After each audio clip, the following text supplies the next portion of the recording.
So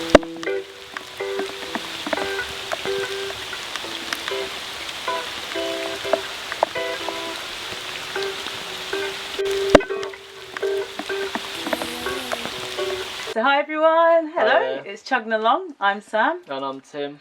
And welcome to our channel and to our video today. And thanks to everyone that's been watching our previous videos and for subscribing and for also leaving comments on those videos. Yeah, thank you for that. We've gone through and we've had a look at some of the advice on there as well, which has been very helpful. And if you're new to this channel, then welcome and I hope you enjoy this video. Yes, exactly. So yeah, we are living on our 53-foot narrowboat Marielle, well, for around a month now, isn't it? Yeah. So yeah, we were on the marina, but now for the last week we have been cruising the canals, and it's been completely different. It's been really exciting. It's been a massive learning curve. Very Yeah, massive. so we've moored in different kinds of places. Yeah. We've had completely different weather, haven't we? We've had like sun that's just been so hot, so bright, it's like burnt my pasty skin. We've had rain that fogged up your glasses, everything like that. Yeah, we did a full day in the rain. But no, yeah, in terms of cruising on the canal so far, no, we've absolutely loved it, haven't we? Well, we're absolutely loving it so far. Still lots to learn, but it's been great. And right now we're currently in a little village called Tackley, which is just outside of Oxford. And we had some free time because it's raining outside and we don't want to be out. So we thought we'd make a video just to explain why we actually bought a narrowboat. And the reason why we thought we'd make this video is because a lot of people asked us that question. Why? Yeah, why did you do it? Why? When we told them that we're actually doing it, and we thought maybe many of you guys out there and viewers would also be very curious. So we thought we would make this video because obviously having a narrowboat, it's an unconventional life.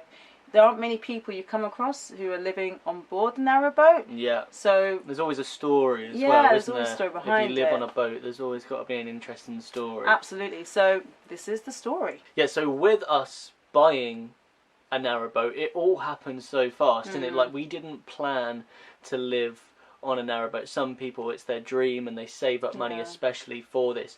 For us, it was a change of events. Like, life completely turned a corner and it just came out to us, and it seemed like the only option for us. Like, not in a bad way, but like it almost like it was our destiny to live on a narrowboat, like for this phase of our life. And yeah, it was incredible, really, wasn't it? It was like Tim says, it came out of nowhere because I mean, even though I'm from London, I'm from North London, and even though we've got canals there, so I'm familiar with canals and narrowboats, but never thought about living on a narrowboat, and my only point of reference was Rosie and Jim. Rosie and Jim, chugging along on the old ragdoll. So it didn't actually seem like a world that was achievable to me, I suppose. And for you? Well, yeah, for me, well, I did a holiday. Oh, yeah. I did a holiday when I was a kid, and that was in 2002. And yeah, it was a great holiday. It was one of the best holidays I ever had as a kid. Yeah. But I never thought, you know, I didn't put one and one together that you could live on one when you grow up, you know. And, you know, I'm from Dorset as well. We don't have any canals down there. So it just, I guess it wasn't in either of our psyches, was it? About it wasn't really. Living on boats. So not at all. Yeah. Our original plan before we bought a narrowboat, right? So we were living in Vietnam. That was where we met. We were teaching English, okay? And we were saving a bit of money. And it dawned on us one day that we weren't going to be doing this forever. And one day we would live back home in the UK. And we were thinking that we could save our money and buy a small flat or a very, very small house in the north of England. We were kind of thinking like Manchester, Liverpool, like Sheffield, like, you know, sort of a rough idea of that. And during that time, we got job offers next door in China that offered a lot more money. And we saw the opportunity. We did a bit of number crunching. And we realised that if we worked in China, we could save 90% of our salary because of the low cost of living. And then after 2 years, we could have around £80,000 to buy a place together. So that was our plan, wasn't it? So then we headed off to China. Yeah, so basically we got jobs in Chengdu, and we were living there for about a year, where we were able to save, be quite frugal with the amount that we made. And we still managed to have some trips during that time, and it was great. We had an amazing time in Chengdu. And I think by the end of it, by December 2019, we'd saved about £40,000. So we were halfway to our final budget total of 80,000. So we thought this is great, excellent. But we decided that we actually wanted to spend our last year of living abroad in Beijing, in a different city, just to experience somewhere new before actually going back home. So in January 2020 we got new jobs and we moved over to Beijing. So it all seemed as if it would all work out. We thought we'd have another 11 months in Beijing to enjoy our time there, but unfortunately coronavirus started spreading around China and Beijing went into lockdown. Yeah. Because of that, things got very difficult. Situation kept changing very quickly. Yeah, we didn't know what was going on. We didn't know what was going to happen. It got to the point we weren't too sure if, one, our jobs would still continue, and two, if we even would be able to go back to the UK at any point. So we decided to sort of basically just go back home a bit earlier. Yeah, just and so we could use, get out. just take the money that we had saved so far, cut our losses and leave. Now we're back in the UK, but we're back a year early, which means that we only have half of our money. So we only have about 40 grand, and we still wanted to buy a place together. But you know, so I was still like looking on Rightmove and still looking at a few places. I did find a few places that were quite cheap, so we went up to have a look at them. They were in Bury, Liverpool and Birkenhead. So we went to go and have a look at these really cheap flats. And to be honest with you, they weren't really something that, they weren't really sort of ready to live in, really, were they? Well, you could live in them, but I think a lot of the agents that we spoke to, they expected that we were buying them to then flip, yeah, to like, you're not going to renovate them and then live in it, rent them out. Like, they just, it wasn't, that was what it was, and so that was it. To be honest with you, for £40,000 in England, you can't really get a nice place to live. It's not exactly shocking, but we found out the hard way, and weirdly that did actually demoralise us. Although it was the most obvious thing in the world, it did sort of make us feel a bit down, I guess. I suppose because we kind of thought maybe we might come across something that actually would be a great bargain for 40,000 that we could maybe try and invest money in over a long period of time. I'm sure there is. I'm sure there are, but just not where we were looking. So what we decided to do was we thought, okay, well, we've got £40,000, maybe that could act as a deposit. And we went to talk to a mortgage advisor just to try and work out what our options were.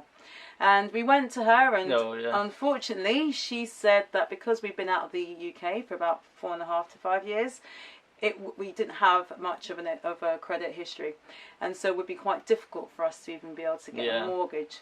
So her advice to us was actually... Well, it wasn't possible at all. You know, she just, button up your shirt, put a bloody tie on. Go out there, get a job, get a credit card, get some credit history, and come and see us in another year or so, wasn't it? It was That was basically her advice, was just get yourself a job, get a credit card, what you said, and we thought, well, okay, maybe that's something we can do. So we were going through the practicalities of it, and we were on the train on the way back from Manchester Piccadilly to London Euston whilst going over all the practicalities, and as we went by, I think we were going through Stafford, and I saw a canal, and I sort of joked to Tim, and I was like, oh, well, maybe we could live on a narrowboat, and we'll be just like Rosie and Jim. Roses! Yeah. Because I thought it was funny and hilarious at the time, but you didn't. I knew it was a joke. But then that did spring off it, and I did start researching about, living on canal boats, and I sent you a couple of links, didn't I, to videos or whatever, and seeing it as a genuine possibility for us. And it was like one of those things, like the more that we found out about it, the better it seemed, like the more practical it seemed. It just sort of felt like, well, this is definitely what we're going to do, isn't it? I mean, it just felt like it was certain that this was our option, because it's perfectly flexible. You can choose where you live, and you can move, so you can be at a marina, you can be right in a city centre, or you can be right at the countryside. You can sort of choose where you want to live as you go along, but your home stays constant, and that was what we wanted. We didn't mind moving place, but we just wanted a home together, didn't we? So it sort of felt like the perfect option for us, didn't it? Absolutely. And that was why we that is effectively why we got one, isn't it? Yeah. It's sort of... And I think the other things that as we did more research, that we liked a lot more as well. That we found out there was there was a narrowboat community where people do like to help each other out, and it's quite close knit. And having lived abroad in different countries where you're an expat, you do become part of a community. Yeah. And we sort of wanted to keep that close knitness that we had there, and bring it back to the UK. Yeah, it's still got so it kind did of seem quite appealing. continuation, isn't it? Yeah. The travelling. And, and the practical things all as the well. practical side of it. Yeah. That's the other thing as well, because we loved the idea that there was so much you could learn about the narrowboat, and the fact you have to maintain it. There's changing the engine, the electrics, checking the engine over, changing the gas. There's also filling up the water tank. There are so many different things involved, and we thought, oh, that's great. We'd get to learn all these new skills as well. So that became part of the reason why we sort of felt it appealed to us a lot more, and it didn't put us off at all, really, did it? No, nothing put us off. Yeah, No. Nothing put us off. Not in the slightest. Not even emptying the toilet. No, not even emptying out the toilet. Yeah. So what we did was we started to look on different websites. We went on different marina websites and went on different Facebook groups just to try and get a better idea of the types of boats that were out there. Yeah. And also how much they cost, what they had to offer, just so we had a better idea of what could work for us. And that's what eventually led us on to Marielle. But why we chose Marielle and how we got there is an entirely different story, and that's one that we'll give to you in another video. Yeah, good. Yeah, so that was the video. That is the reason why we bought on a narrowboat, and thank you for watching this far. And so yeah, if you would like to continue watching videos of us, we're currently on a journey down the Oxford Canal. We're going to be on the Thames for a bit, and then we're going to go down the Kennet and Avon all the way to Bristol. And yeah, we'd really appreciate it if you could hit subscribe and follow us for more videos on our adventures of living on board our narrowboat. So yeah, this has been chugging along, guys, and no matter what you do in life, just keep on chugging. That sounds like Strictly Come Dancing. Keep dancing, it's the same thing. Anyway, right, cheers, Thanks guys. for watching, guys. Like and subscribe.